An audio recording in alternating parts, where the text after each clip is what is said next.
So hello friends, Dr. Mohan Verma, Professor and Head Department of Applied Physics, Sri Shankaracharya Technical Campus, Junwani Bhilai, welcome you all in the second lecture of the series CSV2 Physics, Learn with me. This is actually the collection of lectures on some special topics. The title of this lecture 7.2a is Schrodinger's equation, time independent and its solution for particle in a box. Again, I will mention here the 7 is the number of unit and 2a, this is the second lecture of this series. Now outlines of this lecture, objectives and prerequisite to understand this lecture. Schrodinger equations, steady state form means it is a time independent form. Eigenvalues and eigenfunction in introduction, and free particles in a box. This is the simplest quantum mechanical problem. And now, finally, the summary. Objectives and the prerequisite. The objectives of this lecture is to explain eigenvalue and eigenfunctions, Schrodinger's time-independent wave equation, and the solution of this Schrodinger's time-independent wave equation as free particles in a box. The prerequisite to learn this lecture, to understand this lecture thoroughly, is the knowledge of basic quantum physics and the Schrodinger's time-dependent wave equation, which we have discussed in last lectures. And students should also be familiar to use solution of differential equations and some trigonometrical functions too. So Schrodinger equations in steady state form means time independent form. It is derived by using Schrodinger's time dependent form. So we will begin with that wave function. Earlier we have used here. So this psi is equivalent to a exponential of minus I by h et minus px. This is in form of energy and momentum, which was earlier converted from frequency and wave vector k to this E and t. And this wave function, where we have two terms, energy and momentum, can be separated into two parts. The first part is the terms related to energy and time, and second part that is related to concern with this momentum and that position vector, position x. And then this wave function psi can be further rewritten as psi e exponential of minus iota e by h cross t, where this the position term and this constant a, it is replaced by this psi, and the difference between this psi and this is in the capital form and this is in a small form. So in further calculation we will use this a small form in this presentation. So this is this psi is actually the function of position only, and here this is the function of time is separated from this wave function. Now substituting this wave function in this form into that Schrodinger equation, earlier we have derived for time dependent Schrodinger wave equation. So this is that equation, and when we put this psi from this, we will have this relation. So here this is in terms of energy in place of this differential form. So this is the term, this is the term, and h square by 2m with this, and that double differentiation of wave function psi with x, and that the potential energy term u with that the function wave function psi.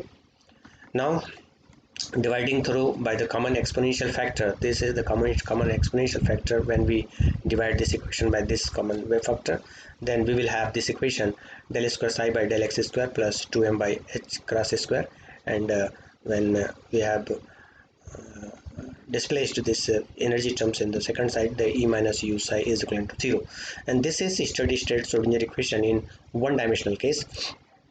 This can be also written in three-dimensional case by adding that y direction and z direction terms also. So in three-dimensional case, this will be del square psi by del x square plus del square psi by del y square plus del square psi by del z square plus this additional term 2m by h cross square e minus u psi that is equivalent to 0, and this is the time independent Schrodinger equation. Further, we can say some more points related to this Schrodinger's time independent terms. A familiar and quite close analogy to the manner in which energy quantization occurs in solution of Schrodinger equation is one can compare this with the standing waves in the stretched string of length L that is fixed at the both ends. And here, instead of a single wave propagating indefinitely in one direction, waves are traveling in both positive and negative x direction simultaneously.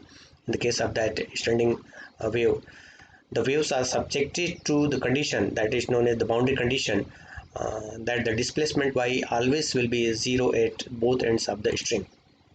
And this is that schematic diagram of the terms. These are solid walls, and this is the string in different form.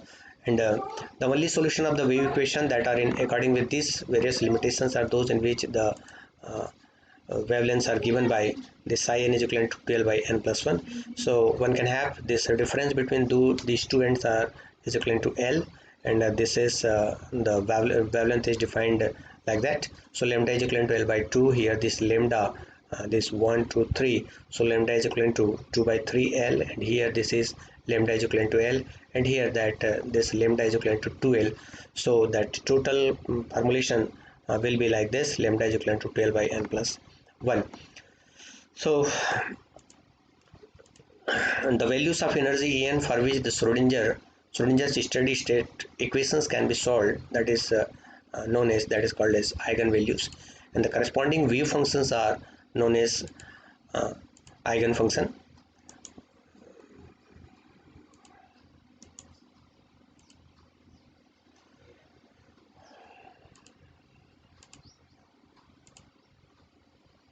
The discrete energy level of hydrogen atom we can take as an example for the eigenvalue. That is something is missing here. Okay, anyway, so okay, let's see. Now the solution of that Schrodinger wave equation in steady form, we will consider here a simple case that is the free particles in a box. So this is the simplest quantum mechanical problem, is that of the particle trapped in a box with infinite hard walls. We may specify the particle's motion by saying that it is restricted to traveling along the x-axis between x is equivalent to 0 to x is equivalent to L. So by infinite hard walls, a particle does not lose energy when it collides with such walls, so that its total energy stays constant. So these are some points we should consider for this concept of free particles in a box. From a formal point of view, the potential energy U of the particle is infinite on both sides of the box, while U is constant, say that is equivalent to 0, or convenience on the inside. So inside that box, that U is equivalent to 0, and on the wall that U is taken as infinite. Because the particles cannot have the infinite amount of energy, it cannot exist outside the box. So we can say the wave function psi is equivalent to 0 for x that is less than or equivalent to 0, and that x that is greater than or equivalent to 0. These are the boundary condition, and our task is to find psi within the box, and namely in between these two boundary, x is equivalent to 0 and x is equivalent to L. So this is that schematic representation of that. Here this is x is equivalent to L, here x is equivalent to 0, here x is equivalent to L, and on the wall that potential energy U is taken as equivalent to infinite. So psi that will be 0 outside of this box, and inside this box we have to calculate that wave function psi and the corresponding eigen energy value. So now let's use that Schrodinger equation and solve it. So this is that time independent Schrodinger equation: del square psi by del x square plus 2m by h cross square e psi is equal to 0. Here that U is taken as equivalent to 0 because by using that boundary condition, U is infinite at that solid walls. So then the solution of the above equation is equivalent to this psi is equivalent to a sine, this is the term taken from here, plus b cos root of 2 me h cross x. So if anyone familiar with the solution of that differential equation, second order differential equation, such type of solution is taken in where this a and b, these are the coefficients, simple mathematical terms, and this is the sine function and this is the cos function. Now we will use that boundary condition to solve this equation for this psi. So the solution is subjected to boundary condition that this psi is equivalent to 0, this psi is equivalent to 0 at x is equivalent to 0, and that psi is equivalent to 0 at x is equivalent to L. And here when we put this psi is equivalent to 0, if you want to have this psi is equivalent to 0, then this sum of these two terms will be equal to 0. So here we also know that x is equivalent to 0, the cos 0, that is equivalent to 1. So b is equivalent to, b can be considered as 0 here. Since cos 1 is, so second terms cannot describe the particle because it does not vanish at x is equal to 0. Hence we conclude that this b is equal to 0.